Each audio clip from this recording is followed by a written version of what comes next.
네, 트럼프 행정부의 관세 폭탄으로 인해서 중국이 그 히토류 수출을 지금 통제하기 시작하면서 미국에 크게 보면 지금 두 가지 큰 걱정거리가 생겼습니다. 한 가지는 자동차 생산 문제이고요. 또 한 가지는 그 의료 현장에서의 뭐 MRI 촬영 등등 치료와 진료 등에 관련된 걱정, 이 우려가 커지고 있습니다. 우선 그 문제를 알아보기 전에요. 그 히토류가 무엇이고, 뭐 뉴스를 통해서 히토류 많이 말씀 들으셨을 거고요. 그리고 또 어느 정도 대충 아시는 분도 많이 계실 겁니다. 그런데 이제 잠깐 그 히토리를 좀 소개해드리고, 그래서 이제 알고 넘어가면 그 다음에 나오는 뉴스가 훨씬 이해하기 쉽고 재미있기 때문에 잠깐만 좀 부연 설명을 좀 드리고 가겠습니다. 자, 히토류는 우리가 이제 뭐 한국말로 또 한국 뉴스로 해서 이제 히토류 하지만 원래 이제 영어로 원래 이름은 Rare Earth Elements입니다. Rare, 뭔가 좀 희귀하다, 드물다 그런 뜻이잖아요. 그리고 Earth Element, 지구상에 있는 어떤 기초적인 원소 뭐 이런 건데, 그러니까 기본적으로 말하면 이제 흙 속에 있는 그 어떤 지구상의 아주 기초적인 원소 이제 그런 것들을 말하는 건데, 다만 아주 좀 희귀한, 드문 그런 원소들을 말합니다. 뭐 히토류라고 해서 딱 한 가지만 있는 것은 아니고요. 그 히토류 중에서도 좀 세분화만 한 크게 17개 종류의 원소가 있는데 뭐 거기까지는 모르셔도 됩니다. 자, 그런데 이제 현대 사회에서 스마트폰에 들어가는 무슨 뭐 반도체라든지 또는 자동차에 들어가는 컴퓨터 칩이라든지 그렇게 이제 우리 생활에 없어서는 안 되는 아주 중요한 부품들이 이 히토류가 없으면 전혀 만들 수가 없는 그런 아주 귀중한 그리고 결정적으로 필요한 그런 물질입니다. 히토류가 없으면요, 다른 대체제로 이거 할 수가 있는 그런 대체제가 없어서 즉시 생산이 중단될 수밖에 없는 그런 분야들도 많이 있습니다. 그래서 이제 이게 얼마나 중요한지를 알 수 있는 그런 대목인데요. 자, 우선 그 뭐 예를 들어 전기차나 드론 등에 들어가는 어떤 그 모터 같은 거 만들 때 또 반드시 필요하고 또 이제 고온에서도 아주 강력한 자력을 유지해야 되는 그런 일이 있습니다. 이게 뭐 전투기에도 들어가고요. 근데 이게 이제 히토류에서 뽑아낸 그런 재료만 이제 가능한 거기 때문에 그래서 이제 이 히토류가 희귀하고 귀한 것도 있지만 그래서 아주 중요한 어떤 군사적인 또 안보적인 또는 의료적인 측면에서의 중요한 물질입니다. 뭐 레이더, 미사일 등 군사 장비에도 히토류는 필수적입니다. 그리고 우리가 뭐 우리 스마트폰 거기 전화기에 활용하는 뭐 5G 등은 물론 위성통신 등에서도 이게 핵심 물질입니다. 그리고 이에 못지않게 중요한 건요, 이제 의료 장비에도 꼭 필요하다라는 점입니다. 예를 들어서 뭐 MRI 찍을 때 뭐 MRI 조영제에도 이게 들어가야 되고요. 또 고해상도의 영상 기술을 구현하는 데에도 이 히토류 필수 재료가 꼭 필요합니다. 또한 레이저 기술에도 필요한데요. 이는 군사용 또는 뭐 통신용 또 의료용 당연히 뭐 다 필요합니다. 그래서 사실상 히토류가 없으면 우리 생활이 뭐 마비된다고 해도 과언이 아닐 정도입니다. 그런데 이 미국은 그 히토류 매장량, 뭐 미국은 그러면 히토류가 없고 중국만 많고 그런 거냐? 그렇지는 않습니다. 미국도 히토류 많이 갖고 있습니다. 매장량 어느 정도 있습니다만은 이게 이제 히토류를 뭐 캐내기만 한다고 되는 게 아니라 이거를 이제 정제하는 기술, 가공하는 기술 이게 필요한데 그 정제 기술과 가공 기술이 그동안 중국이 오랫동안 이걸 해왔기 때문에 미국은 그동안 중국에 크게 의존해오는 상황이 지금까지 이어지고 있었던 겁니다. 자, 이 얘기를 들으시면 아니 말도 안 되지. 미국이 중국보다 뭐 기술이 딸리는 게 있다고? 아이, 말이 안 되지라고 생각하실 분도 계실 텐데요. 네, 거기에는 이유가 있습니다. 어찌 보면 단순한 기술력 부족이라기보다는요, 이 미국 노동자들이 회피하는 그런 노동 분야, 그래서 뒤처질 수밖에 없었던 분야라고 보는 게 오히려 맞을 것 같습니다. 이 저비용 속에, 그러니까 뭐 돈도 많이 안 주는 그런 저비용 속에 단순 노동자들이 하루 종일 단순한 정제 작업을 거쳐야 되는 겁니다. 그러니까 뭐 예를 들어서 미국에서 이걸 한다 하더라도 아주 단순 노동자들이 단순 작업만 하는 건데 뭐 그런 사람들한테 무슨 고임금을 주기도 좀 그렇잖아요. 그래서 이제 저비용을 주는데 그럼 또 사람들이 안 하죠. 그리고 단순하다는 게 이제 좋게 말하면 단순하긴 하지만 이게 이제 미국 사람들은 그런 걸 대부분 안 하려고 합니다. 그래서 이제 그런 정제 기술, 가공 기술이 안 하다 보니까 디벨롭이 안 된 거죠. 그래서 뒤처질 수밖에 없던 분야라고 보는 게 맞을 것 같습니다. 이 저비용 속에 단순 노동자들이 하루 종일 단순한 정제 작업을 거쳐야 하는 어찌 보면 좀 소위 1차원적인 그런 노동을 통해서 상품화를 해야 되는데 미국에서는 뭐 다들 잘나서 이런 노동을 아무도 안 하려고 하죠. 네. 그래서 이제 상품화로의 정제가 미국에서는 어려워서 중국이 그런 가공, 어찌 보면 단순 노동이니까 그걸 지금까지 독점하고 있었습니다. 사실 희귀한 흙, 그래서 희토류라고 말씀드렸습니다만은 사실 또 뭐 미국도 희토류가 없는 게 아니다라고 이제 전해드렸죠. 생각보다 미국에도요 희토류가 많이 꽤 있습니다. 하지만 보유량만 많지 이를 정제할 수 있는 노동력이 없다. 앞서 말씀드린 이제 그 부분이 문제인 것입니다. 캐내기만 하면 뭐예요? 캐서 그걸 정제해서 상품화시켜야 되는데 그걸 못하는 거죠. 그래서 그동안 미국은 희토류가 있어도 계속 그냥 중국에 수입해서 싼 값에 수입해서 이렇게 의존해왔던 것입니다. 따라서 이 중국의 그 희토류 수출 제한 조치가 지금도 일정 부분 시작이 됐는데요. 이게 좀 더 강화한다라는 말도 있고 이게 또 이제 더 이상 장기화가 계속되면 미국은 그야말로 직접적인 타격을 받게 됩니다. 자, 여기까지 사전 설명을 드리고 이제 좀 더 들여다보겠습니다. 자, 자동차 생산 문제를 보면요. 현재 미국의 희토류 재고가 물론 있습니다. 지금 당장 미국의 희토류가 딱 떨어진 건 아니에요. 중국이 아무리 통제를 한다 하더라도. 그런데 전문가들이 얘기하기를 미국의 희토류 재고는 짧게는 3개월, 길어봐야 한 6개월 정도에 불과하다. 라는 것입니다. 그래서 중국이 수출을 장기적이고 또 뭐 완전히 전면 이렇게 차단을 해버리면 미국 내 첫 번째 자동차 생산이 멈출 수밖에 없다라는 것입니다. 이 재고가 떨어지면 부품 하나만 없어도 자동차를 못 만들잖아요. 그런데 거기에 들어가는 여러 가지 중요한 반도체 칩 같은 게 다 이 희토류를 통해서 만들어지는데 제일 중요한 그런 것들이 안 되면 자동차를 완성할 수가 없는 것이죠. 자, 희토류 자석 역시 중국산이 90%를 차지합니다. 중국의 이번 그 수출 통제로 인해서 의료 부문에서도 필요한 희토류 공급망에 타격을 입을 것으로 우려되고 있습니다. 자, 우리 일반인들 사이에서는 이 의료 부분도 사실은 많이 걱정이 됩니다. 일반인들, 그리고 이제 시니어 같은 경우, 그리고 이제 일반적으로 병원에 정기적으로 가야 되는 분들, 심지어는 지병을 앓고 계신 분들이나 또는 예를 들어서 뭐 암 환자, 이런 분들은 굉장히 걱정스러운 상황입니다. 지금 사실은. 자, 이번 통제 대상에 암 치료나 MRI 검사 등에 쓰는 그런 희토류도 포함되기 때문입니다. 자, 의료 부문에 미칠 타격이 그래서 이제 우려된다라는 것인데 좀 더 알아보겠습니다. 이 워싱턴 포스트는 뇌종양, 간암 또는 심장마비 등으로 고통받는 그 미국인들이 희토류가 차단되면 가장 먼저 타격을 입을 것이다. 이렇게 예상했습니다. 이번 그 중국의 통제 대상에 암 치료나 또는 MRI 검사에 쓰이는 그런 희토류 재료도 포함이 돼 있기 때문입니다. 자, 이와 관련해서 워싱턴 포스트는 희토류 원소는 진단뿐만이 아니라 치료에도 사용되는 그런 많은 의료 기술의 필수적인 요소다라면서 궁극적으로 이 암 치료와 진단을 받는 능력 등에 영향을 미칠 수 있다. 이 희토류가 없게 되면 뭐 더 이상 수입을 못하게 되면 치료, 진단 등등에 다 영향을 미치게 될 수 있다라는 것입니다. 희토류는 앞서 말씀드렸습니다만은 한 가지가 아니라 그 17개 종류의 이제 원소로 나뉠 수 있는데요. 그 17개 종류를 다 이제 통칭해서 희토류라고 합니다. 이제 그 중에 하나가 루테튬이라는 게 있습니다. 이 루테튬이라는 것은 이런 원료는요, 이 방사선 치료에 쓰이는 중요한 원료입니다. 그러니까 예를 들어서 희토류 17개 중에서 루테튬이라는 게 만약에 수출을 중국 입장에서 수출을 안 해버리면 갑자기 미국에서 이걸 할 수가 없습니다. 그러면 방사선 치료에 이걸 사용 못하면 당장 그 치료를 받아야 되는 모든 사람들이 영향을 받게 되는 것이죠. 자, 그리고 그 17개 종류의 희토류 중에 또 이트륨이라는 게 있습니다. 이트륨. 그런데 이는 종양을 줄이기 위한 그 레이저 같은 의료기기에 사용되고 있습니다. 그러니까 이 이트륨이 없으면 레이저 기기를 사용할 수 없는 것이죠. 자, 미국 지질조사국에 따르면 2023년 미국이 수입한 이트륨 화합물의 93%가 중국산인 것으로 밝혀졌습니다. 93%. 그리고 완전히 중국산 이트륨이 수입이 안 되면 그야말로 올스탑 되는 것이죠. 관련된 분야에서는. 그 미국의 희토류에 있어서 중국이 얼마나 이 의존되어 있는지를 알 수 있는 대목입니다.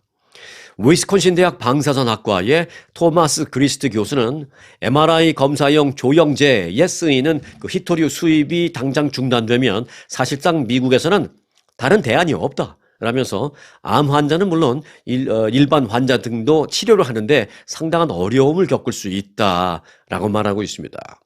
이 관세 정책으로 촉발된 미중 무역 전쟁이 단순하게 경제적인 측면에서만 끝나는 게 아니다라는 것을 말씀드리고자 하는 제 메시지는 그겁니다. 그래서 단순히 관세 전쟁, 단순히 무역 전쟁, 단순히 관세를 때려서 미국 내 그 제조업자들을 보호하겠다라는 어떤 그런 이 생각 또는 단순한 어떤 경제 전쟁으로만 생각할 수 없는 것이 현실이다라는 것입니다. 여러 가지 면에서 의료 측면에서도 이게 지금 정말 지금 현재의 그 분쟁이 절대로 장기화돼서는 안 된다라는 이유가 바로 거기에 있는 것입니다. 중국이 지금 일정 부분 휘토류에 대해서 부분적으로 통제를 시작했는데요. 그로부터 지금 당장 미국에서 지난 주말 사이에 커다란 우려가 제기되고 있기 때문에 제가 그걸 좀 풀어서 사전에 좀 설명을 해드렸습니다. 자, 이렇게 일반인들은요, 걱정투성이인데 돈 많은 그들은 지금 내부자 거래가 의심되는 여러 가지 행위로 돈을 많이 벌고 있습니다. 오히려. 네. 그들만의 리그 정도가 아니라요. 자, 페이스북 모 회사, 요즘은 메타 플랫폼이라는 모 회사를 놓고 그 밑에 페이스북이 있죠. 자, 페이스북의 모 회사 메타 플랫폼의 CEO가 누굽니까? 잘 아시는 마크 저커버그잖아요.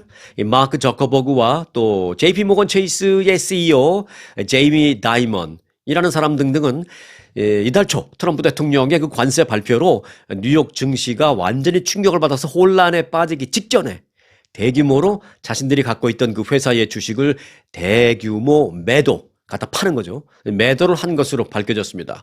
블룸버그 통신이 보도했는데 내부자 거래 분석 전문가들의 말을 인용해서 보도를 한 겁니다. 자, 보도에 따르면 마크 저커버그는 올해 1월부터 2월 사이에 집중적으로 메타 주식 110만 주를 매각했습니다. 생각해 보세요. 내 회사인데 내가 갖고 있는 내 회사의 내 주식을 갑자기 110만 주를 팔아치웠다? 분명히 이유가 있겠죠. 자, 그 이유 중에 하나는 쉽게 생각하면 그때가 상당히 이제 고점인 것만은 사실이었습니다. 그러나 그건 지금 두세 달, 한두 달 지난 후에 되돌아보니까 결과론적으로 우리가 아는 거지. 그 당시에 그게 무슨 미래를 보는 눈이 있는 것도 아니고 가장 고점이었는지를 어떻게 알았을까요? 모르겠습니다. 저는 하여간. 그런데 문제는 그들이 그렇게 대규모 몇백만 주를 막 갖다 판지 불과 며칠 뒤에 트럼프 대통령은 관세 정책을 마구 발표하기 시작합니다. 그러면서 증시는 완전히 대폭락을 하기 시작합니다. 이들은 어떻게 알았을까요? 네, 물론 그 즈음에서 트럼프 대통령이 관세 정책을 발표할 것이다라는 것은 대부분 다 알고 있었습니다만은 그럼에도 불구하고 과감하게 이렇게 했을 때에는 뭔가 확신이 있고 자신이 있으니까 그렇게 막 몇백만 주씩 갖다 팔죠. 자신이 없고 확신이 없으면은 안 팔거나 아니면 팔아도 한번 시범적으로 조금만 팔아보거나 찔끔찔끔. 그런데 아주 과감하게 그냥 싸그리 막 내다 팔았습니다. 이 사람들 몇억 달러치씩. 그 이후에 메타의 주식은 마크 저커버그가 110만 주 막 갖다 판 이후에 이 메타의 주식은 32% 폭락했습니다. 이거야말로 폭락이라는 표현이 가능하죠. 자, JP 모건 체이스, 제이미 다이먼 CEO도 마찬가지입니다. 지난 1월, 2월 그때 회사 주식 무려 2억 3,400만 달러어치의 자신이 갖고 있는 주식을 팔아치웠습니다. 또 이뿐만이 아닙니다. 소프트웨어 업체 오라클의 CEO도요. 이 시점에 7억 500만 달러에 달하는 자신이 갖고 있는 회사 주식 380만 주를 내다 팔았습니다. 38만 주도 아니고 380만 주를 내다 팔았습니다. 말씀드렸죠? 뭔가 확신이 있지 않으면 이렇게 막 7억 달러씩 380만 주씩 팔 수는 없다라고요. 그래서 그렇게 판 후에 오라클 주식은 불과 한 1, 2주 만에 12% 폭락했습니다. 자, 이 때문에 이 내부자 거래 의혹이 되고 있습니다. 이 내부자 거래하니까 같은 회사에서 자기들끼리 무슨 거래 그렇게 생각하는데 그런 것만 얘기하는 건 아니고 예를 들어서 무언가 국가 경제라든지 국가의 어떤 경제적인 정책 발표라든지 그것과 연관된 주식의 변동이라든지 이런 거를 서로 알 수 있는 그런 위치에 있는 사람들끼리 무언가 뭐 좀 서로 뭐 거래까지는 아니어도 주거니 받거니 하는 뭐 그런 게 있나? 그런 것도 다 사실은 다 내부자 거래입니다. 내부자라고 해서 회사 안에 있는 사람들만 얘기하는 것이 아닙니다. 그렇게 영향을 미칠 수 있는 자리에 있는 사람들의 어떤 모종의 교감. 이것도 이제 내부자 거래로 볼 수 있는 거죠. 그래서 통상 기업의 내부자인 뭐 CEO라든지 고위 임원, 이사급 이상 임원 이런 사람들은 그 일반적인 개미 투자자보다도 그 회사 사정을 너무나도 잘 알고 있기 때문에 이런 사람들은 그렇게 막 대규모로 갖다 팔고 대규모로 사고 하는 것을 자제해야 합니다. 그리고 있게 되면 이제 조사를 받을 수도 있고요. 그런데 어떤 특정 시점에 특정 회사에 특정 그 자리에 있는 사람들이 대규모로 이렇게 막 갖다 팔아치운 그런 점, 그게 이제 공통점이 있다라는 점. 그래서 금융당국은 이 내부자 거래와 관련된 위법 사항이 있는지를 지금 주시하고 있는 것입니다. 자, 이게 이제 정부 관계자들과 혹시 연계되었다라면 더 큰 문제죠. 예, 조사를 통해서 확실하게 좀 밝혀졌으면 좋겠습니다. 자, 화요일 내일은요, 지구의 날입니다. Earth Day. 자, 지구의 날을 맞아서 재미있는 그런 하나의 프로모션 행사가 있는데요. 애플이 그 중고 기기를 가져가면 기프트 카드를 주거나, 그러니까 애플 기프트 카드 주거나 아니면 이제 특별 할인을 제공하고 있습니다. 예, 기기가 작동이 된다라면, 그러니까 내가 가져간 used one 그 기기가 작동이 되는 거라면 뭐 그 가치가 있는 그런 제품으로 간주가 돼서 즉시 감정을 그 자리에서 해줍니다. 아이폰, 아이패드, 애플 워치, 그리고 맥북 다 포함되고요. 이 안드로이드까지도 보상 대상에 포함이 됩니다. 기기를 매장에 가져가면 즉석에서 그 애플 기프트 카드로 환급을 해줍니다. 애플 관련된 모든 걸 살 수 있는. 그리고 이제 앞서 뭐 작동되는 거라면 뭐 가치 있는 제품으로 평가받는다고 했는데, 그러면 작동이 안 돼서 이미 고장난 그 옛날 걸 가져가면 안 해주나요? 아니, 해줍니다. 작동되지 않거나 또는 뭐 너무 오래된 기기라서 뭐 사용할 수 없는 그런 거라도 애플은 받아줍니다. 그렇지만 이제 뭐 많은 돈을 쳐줄 수는 없죠. 뭐 이미 작동이 안 된다면. 그러면 작동도 안 되는 걸 애플은 왜 받아줄까요? 일정의 돈을 주고. 네, 그것은 작동이 안 된다 하더라도 분해를 다 해서 그 안에 있는 중요한 소재를 회수해서 재활용할 수 있기 때문입니다. 앞서 제가 말씀드렸던 히토류 관련된 것도 다 연관됩니다. 그 히토류로 만든 어떤 그 반도체 칩, 컴퓨터 칩, 뭐 이런 건 싹싹 빼서 그건 재활용하겠다는 것입니다. 그 정도의 가치는 있으니까 작동이 안 되는 것도 어느 정도 돈을 쳐 줍니다. 자, 그럼 뭐 컴퓨터, 스마트폰도 해당이 되고요. 그 외에 무슨 충전 케이블, 뭐 어댑터 또는 프린터, 스캐너 다 해당됩니다. 안 쓰시는 유스드 원이 있으시면은 그 애플 가져가셔서 돈으로 환산 받으시기 바라겠습니다. 아니면 애플 기프트 카드로 환산 받으시기 바라겠습니다. 네, 한국의 그 식품의약처가요, 경남 창원에 위치한 몽고 식품 주식회사가 제조한 간장, 리콜 조치를 내렸습니다. 몽고 식품 주식회사, 이게 뭐 말이 거창하니까 좀 어색할 수도 있겠습니다만은 몽고 간장 아시죠? 몽고 간장. 네, 바로 그 몽고 간장을 아마 여러분들이 그 이민 오신 지 오래되신 분들도 그 뭐 30년, 40년 전에 이민 오셨다 하더라도 그때 한국에서도 이 몽고 간장 있었을 거예요. 네, 그 몽고 간장을 만드는 몽고 식품 주식회사에서 나온 몽고 국간장. 이 지금 리콜 조치됐습니다. 한국에서요. 자, 이 물질은 발암 물질이 나왔다고 하는데 이 물질은 간장 제조 과정에서 콩이 분해되면서 일정 부분 뭐 나올 수는 있지만 그 허용치를 이번에 크게 초과했다라는 게 문제가 된 겁니다. 회수 대상은 자, 여러분들이 갖고 계시거나 아니면 한국 마켓 가셔서 이제 몽고 간장을 보시면 그 유통 기간이 2026년 10월 16일 2026년 10월 16일까지로 되어 있는 몽고 국간장은 절대로 사시면 안 됩니다. 만약에 갖고 계시면 리턴 받으시기 바라겠습니다. 리펀드나.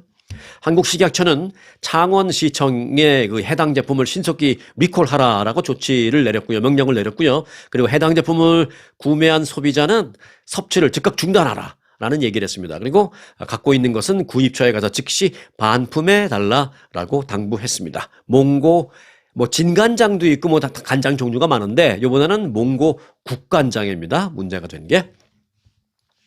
네, 트럼프 대통령의 경제정책 지지율이 그의 대통령 재임 기간을 통틀어서 지금 현재 가장 낮은 수준으로 떨어졌다라는 여론조사 결과가 나왔습니다. CNBC 방송이 지난 13일 조사한 결과 트럼프 대통령의 경제 분야 국정 수행을 지지한다. 지지한다라는 응답 43%로 나타났습니다. 그리고 지지하지 않는다라는 부정적인 응답은 55%가 되었습니다. 이는 트럼프 대통령이 경제만큼은 잘 살 것이다 라고 많은 그런 기대를 했던 그 미국민들에게 이 경제 낙관론이 많이 좀 사라진 게 아니냐, 뭐 그런 분석을 낳고 있는 상황입니다. 이 경제 분야의 지지율 하락의 주된 배경으로는 뭐 여러 가지가 있겠습니다만은 트럼프 대통령이 지금 하고 있는 그 관세 정책, 이게 이제 너무 무리하다라는 그런 어떤 반응, 또 물가 대응 관련해서 이제 물가가 자꾸 오르고 또 올라간 물가는 내려갈 기미를 보이지 않고 있고, 그래서 이제 거기에 대한 불만 등등에서 이제 부정적인 반응이 많이 나오고 있는 것 같습니다. 응답자의 49%는요, 전면적인 지금 하고 있는 그 관세 정책, 여기에 대해서 반대한다라고 응답했습니다. 지금 관세 정책에 반대하는 미국인들이 49%, 찬성한다라는 답변은 35%로 나왔다라고 말씀을 드리겠습니다. 근데 지난 토요일요, 이 트럼프 대통령의 정책에 항의하는 시위가 전국적으로 벌어졌습니다. 미국 내 각 대도시에서는 뭐 예외 없이 다 일어났고요. 전국적인 시위의 그 개수, 시위가 몇 개가 여기저기서 벌어졌나 했더니 전국적으로 한 700건 정도의 시위가 곳곳에서 있었습니다. 뭐 수천 명이 나오는 큰 시위부터 뭐 50명, 100명 정도의 작은 시위까지 합치면 한 700건 정도 됩니다. 토요일이자 그날이 뭐였냐면 독립전쟁 발발 250주년 기념일이었습니다. 이날 수도 워싱턴 DC를 비롯해서 뉴욕, 시카고, 보스턴, 샌프란시스코, LA 등등에서 이 대규모 시위가 열렸고요. 각 주의 뭐 크고 작은 도시에서는 뭐 예외 없이 시위가 있었습니다.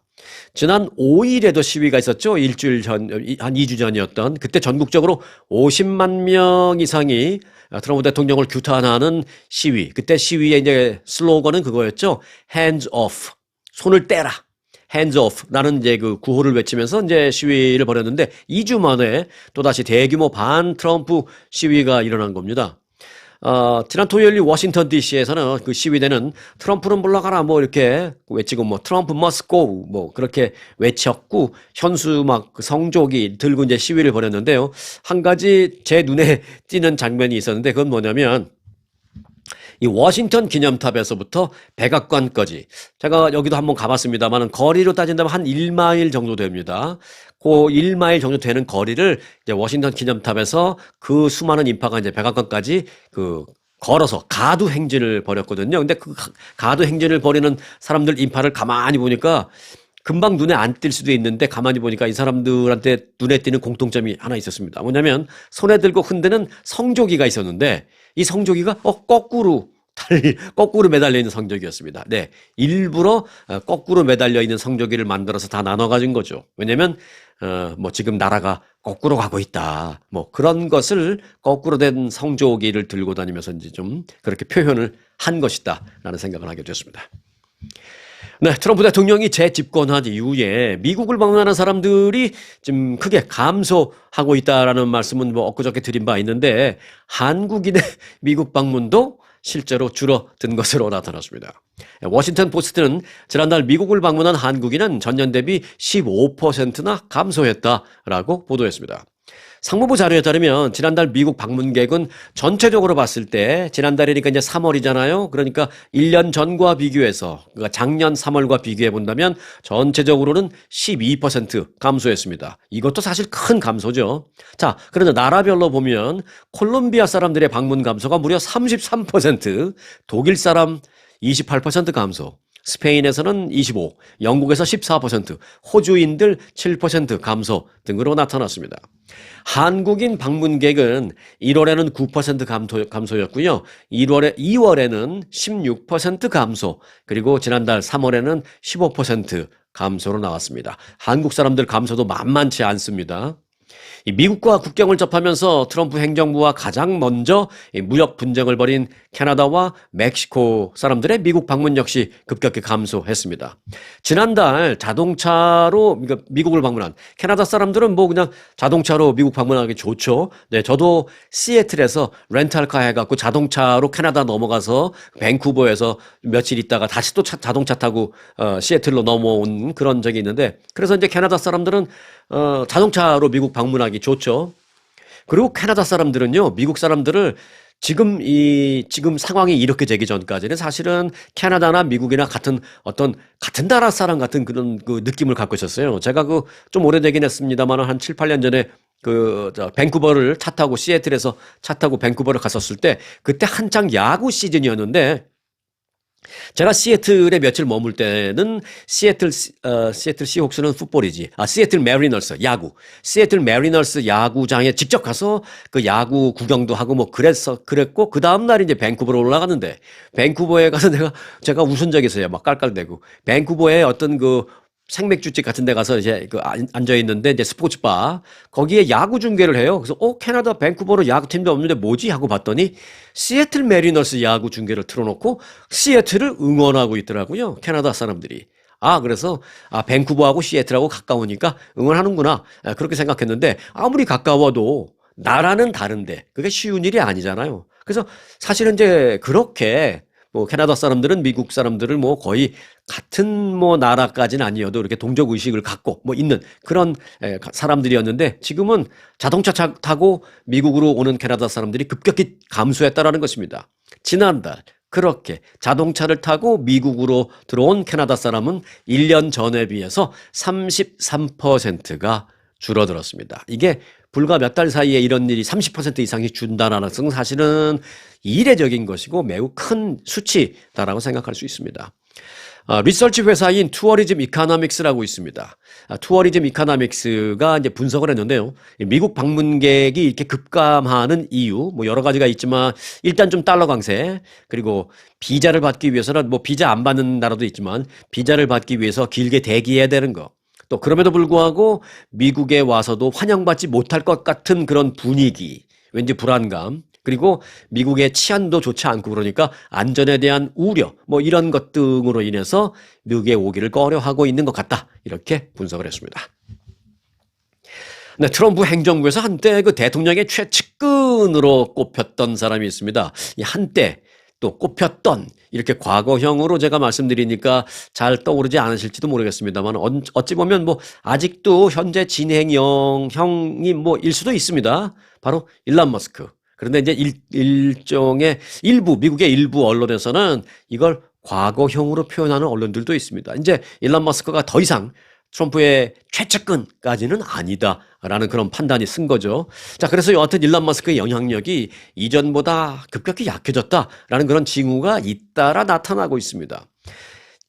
지난 15일 그 머스크가 이끄는 정부 효율부가 국세청장 직무 대행으로 게리 셰플리라는 사람을 앉혔습니다. 지난 15일. 그런데 그로부터 딱 사흘 지난 18일 게리 셰플러가 잘렸어요. 어떻게 잘렸느냐? 트럼프 대통령에 의해서 갈렸습니다. 아주 극히 이례적인 그런 인사 조치죠. 이에 대해서 뉴욕타임즈는 일론 머스크의 불만을 품은 이 베센트 상무장관이 트럼프 대통령을 설득해서, 좋게 표현하면 설득해서, 좀 재미있게 좀 나쁘게 표현한다면 트럼프 대통령을 좀 꼬드겨서 일론 머스크의 인선을 뒤집게 만들었다라는 그런 분석이 나오고 있습니다. 안 그러면 사흘 동안에 잘못한 일도 없는데 갑자기 왜 바뀌었겠습니까? 그런데 사실 그동안 그 일론 머스크는 그 베센트 장관에 대한 공격적인 발언을 여러 차례 했기 때문에 베센트 장관이 충분히 그러고도 남았을 것이다 라는 얘기도 많이 나옵니다. 지난 17일에는요, 그러니까 이 게리 셰플리라는 사람이 잘리기 바로 전날, 그때는 한 극우 선동가가 베센트 장관을 비판한 글을 SNS에 올렸거든요. 그러자 일론 머스크는 그 SNS에 좋아요라고 하기도 하고 거기에 동조하는 글을 달기도 하고 그거를 또 받아가지고 다른 사람들한테 퍼뜨리기도 하고 막 그랬습니다. 그러니까 그 베센트 장관 입장에서는 얼마나 기분이 나쁘겠어요. 트럼프 대통령 밑에서 같이 연방정부를 위해서 일하는데 계속 저 친구가 나를 공격하고 나를 비난하니까 정말 눈에 가시였겠죠.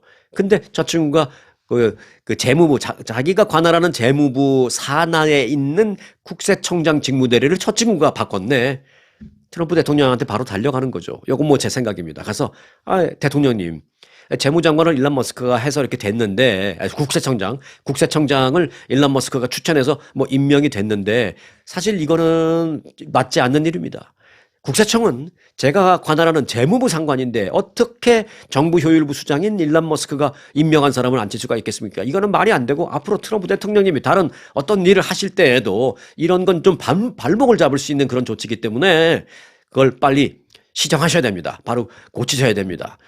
성은이 망극하옵니다. 뭐 얘기를 했겠죠. 그 트럼프 대통령이 한 두어 달 전 같으면은 아이 그냥 놔둬 좀 일난 일 좀 하게 놔둬라고 딱 트럼프 대통령이 막았을 텐데 안 맞고 그 베센트 재무장관의 말을 들어줬다라는 것이죠. 그것도 사흘 만에 바꾸는 극히 이례적인 인사조치를 베센트 장관의 말을 들어줬다라는 것이죠. 일론 머스크가 아주 난처해 할 걸 알면서도 자, 그래서 이제 일론 머스크에 대한 영향력이 이제는 이제 약발이 끝났다. 근데 이런 얘기가 나오고 있습니다. 빨리 테슬라로 돌아와서 테슬라 일이나 좀 열심히 해야 될 것 같겠죠. 자, 트럼프 행정부 초반에 머스크의 영향력은 정말 한계가 없어 보였습니다. 그런데 근래에 벌어지고 있는 여러 가지 일련의 사건들을 보면 머스크의 백악관 내 영향력에 대한 의문은 분명히 제기되고 있습니다. 실제로요, 지난주 백악관 강요 회의가 있었는데요. 그 강요 회의에서 강요들 무슨 장관 그리고 뭐 정부 효율부 수장도 장관급이니까 발표를 잠깐씩 하죠. 자기 부처에 대해서. 그 일론 머스크는 초반에 짧은 발언만 하고 그냥 끝났습니다. 한 1, 2분 말하고 끝났어요. 그런데 1, 2분 말하고 끝난 게 그게 무슨 문제가 되느냐. 네. 취임 정권 초기, 트럼프 대통령 취임 초기 그때는요. 정부 효율부 수장이 뭐 임명되자마자 그때는 한 1시간 반 정도 되는 그런 강요 회의 시간에 본인이 일론 머스크가 혼자서 3, 40분 다 떠들었습니다. 혼자서. 그렇게 하늘 높은 줄 모르게 혼자서 막 떠들고 그렇게 권력이 막 정점을 찌른 일론 머스크가 엊그저께 있었던 강요회에서는 한 1, 2분 말하고 그냥 깨갱 했다는 것만 봐도 이제 뭐 많이 바뀌었다라는 걸 볼 수가 있습니다. 근데 미국에서 하늘을 나는 택시 출범이 눈앞에 다가왔습니다. 하늘을 나는 택시 하니까 좀 와닿지 않으시나요? 네. 헬리콥터가 택시 역할을 하는 겁니다. 미국에서 항공 택시 개발 회사인 아처 에비에이션이라고 있습니다. 아처 에비에이션은 그 뉴욕 맨하탄에서부터 인근에 있는 공항까지 왔다 갔다 하는 뉴욕 항공 택시 연결 구상 계획을 지난 주말에 밝혔습니다. 뉴욕 맨하탄 도심에서 존 F 케네디 공항을 비롯해서 누워크 리버티 국제공항 그리고 라구아디아 공항 등 인근 공항을 연결하는 것이 이제 이 노선입니다. 이를 통하면 예를 들어서 그냥 차를 타고 뉴욕 도심지에서 정말 힘겹게 빵빵빵 거리고 뭐 소리 지르고 어쩌고 저쩌고 해서 겨우 빠져나간 다음에 공항까지 가려면 뭐 빨리 가야 1시간 아주 그 극심하게 트래픽이 심할 때는 뭐 한 2시간씩 걸린다고 하죠. 그런데 이렇게 헬기로 가면은 빠르면 5분, 늦어도 15분이면 갑니다. 이 아처 에비에이션은 뉴욕 인근에는 세계적인 공항이 3곳이나 있으며 매년 1억 5천만 명 이상이 이용하고 있다라면서 이 우리가 개발하는 에어 택시는 이들의 이동성을 크게 개선할 것이다라고 말했습니다. 자, 그 해당 서비스는요, 그 아처 회사가 자체 개발한 순수 전기 항공 택시. 이것도 전기차가 아니고 전기 헬기입니다. 전기 헬리콥터, 전기 항공 택시 미드나잇이라고 이름이 붙여진 항공 택시가 운영될 것입니다. 조종사 1명 그리고 승객 4명을 태울 수 있습니다. 그리고 기존 헬기보다 상당히 향상된 안전성이라고 하고요. 그리고 이게 가솔린으로 가는 게 아니고 기름으로 가는 게 아니고 배터리로 가니까 소음이 적은 것이 특징이다라고 합니다. 조용히 빠르게 안전하게 5분 내지 한 15분이면 공항까지 간다는 것입니다. 그럼 얼마냐? 편도 한 $250 정도 예상한다라고 합니다. 이게 뭐 적은 돈은 아닙니다만은 그래도 뭐 택시 타고 가도 뭐 1시간, 2시간씩 가다 보면 미터 계속 올라가면 또 그것도 만만치 않을 거 아니에요. 그런데 이제 편도 헬기 타고 빨리 가버리면 $250. 뭐 비쌀 수 있지만 시간이 급하고 바쁜 상황에서는 뭐 밸류가 있을 수도 있다. 뭐 그런 판단이 됩니다. 그리고 이 아처라는 회사는요, 그 유나이티드 에어라인하고 지금 협업 관계를 맺었습니다. 그래서 유나이티드 에어라인 승객들은 자신들이 예약한 기존 항공편에 내가 이 아처의 헬리콥터를 타고 뉴욕으로 들어가겠다라고 하면 아주 훨씬 더 싼 가격에 유나이티드 에어라인을 통해서 이렇게 예약할 수도 있는 그런 서비스까지 지금 개발되어 있다라고 합니다. 네, 한국의 유명 배우죠. 윤여정 씨. 이 배우 윤여정 씨가 할리우드의 신작 영화, 뭐 한국말로는 결혼 피로연, 이라고 지금 이제 번역돼서 이제 한국으로도 들어갈 거고요. 미국에서의 그 원 제목은 The Wedding Banquet이라는 제목입니다. Wedding Banquet. 이 영화가 개봉이 됐는데요. 이 영화 개봉을 계기로 미국 매체들과 그 인터뷰를 했는데 그 인터뷰를 하면서 윤여정 씨가 자신의 아들이 동성애자임을 밝혔습니다. 그러니까 본인이 밝힌 것도 커밍아웃이지만 한국 같은 그런 상당히 보수적인 사회에서는 이 부모가 밝히는 것도 일종의 커밍아웃 같은 그런 사실 느낌입니다.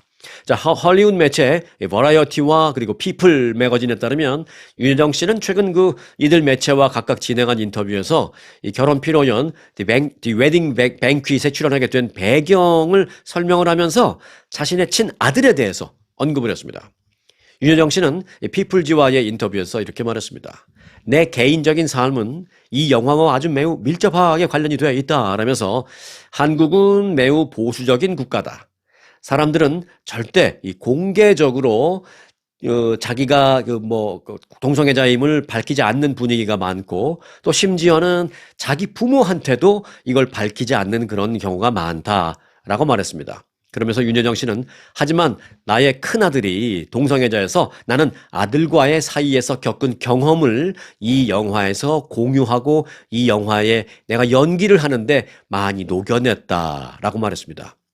윤여정 씨는 또 홍콩의 매체 사우스 차이나 모닝 포스트라는 일간지가 있는데 그 신문과의 인터뷰에서는 내 큰아들은 지난 2000년에 동성애자임을 밝히는 커밍아웃을 했고 또 뉴욕이 그 당시에 막 이 동성 결혼을 합법화 시켰었다. 그래서 나는 거기서 뉴욕으로 우리 식구 몇 명이 조용히 뉴욕으로 가서 나는 거기서 우리 아들의 결혼식을 시켜줬다. 그러면서 한국에서는 그 당시는 물론이지만 최근까지도 여전히 이건 난 비밀로 하고 있었다. 그러면서 그때 뉴욕 갔다 온 그런 얘기를 사람들이 거의 다 모르고 있다. 하지만 이제 나는 말할 수 있다. 아니, 이제는 말해야겠다라고 다 털어놨습니다.